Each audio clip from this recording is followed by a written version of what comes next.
So I have the vast majority of everything printed and painted for this Jinming J17 Ace Galil custom job I'm doing.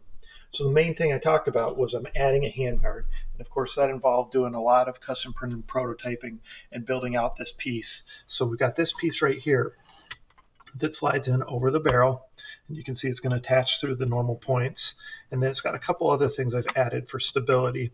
So this piece is just going to be able to lock down. We're going to be able to screw down into the handguard with that, because the handguard is going to go ahead and obviously slide on over that barrel nut. And then this little hole goes through here. There'll be a little M-lock in there. That's just going to be another way to tighten it down and make sure that it has extra stability, even though in theory it shouldn't need it. I just like to go ahead and do that. The other thing I'm going to do for added stability is this little grip is going to come back to right about here, right? So it's going to kind of fit in there nice and flush. You're going to have that grip there. And you're going to have this different kind of cool grip I've never used before up at the front. So you're going to have two grip choices there on the handguard. But of course, this was the main thing that I was trying to accomplish, was a way to add this so that we could get those threads and the barrel nut on there so that we could go with some different handguards, which I thought would be really cool with this, because you normally can't do that. Changed up the charging, just put a nice little patterned kind of larger knob on there for the charging knob, right? Changed out the spring and went to a metal barrel.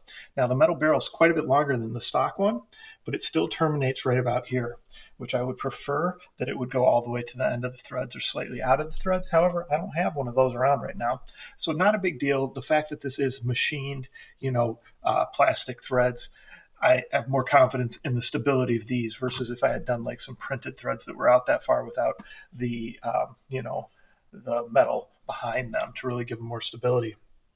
On the handguard on the sides, just a nice little rail out here, and then some hexagon, kind of doing a little bit of the hexagon pattern throughout. There's a little piece of hex on top here that I'll show you once it's done. You can see a big stabilizer block right here, and then this piece just goes right over the front. That's going to just kind of finish off the front really nice. Canted riser, so one in the front, and then one's going to go in the back to cover that spot where there was that built-in sight that's not going to make sense now, right?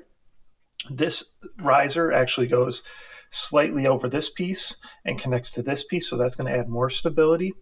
And then when I made this custom handguard adapter, I made sure to put a notch in there so that this dust cover fits on there fine and still works as it's supposed to. So no issues with any of that.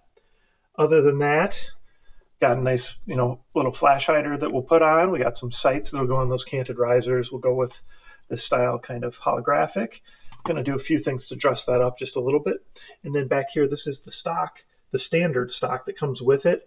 And all I did is it comes with a cheek riser. I painted out the cheek riser in that khaki so that we have some of the khaki, throughout the blaster, but not too much of it. The little circles there, just where I'll put my little sticker logo. This logo right here will go there. And just again, because I like to put those on there, but I like to incorporate it into some of the prints as well. Other than that, that's about it. I've shot it already. It's working great. If you watched the earlier videos, I was a little worried because the T-piece is very unique. I didn't have an extra one around.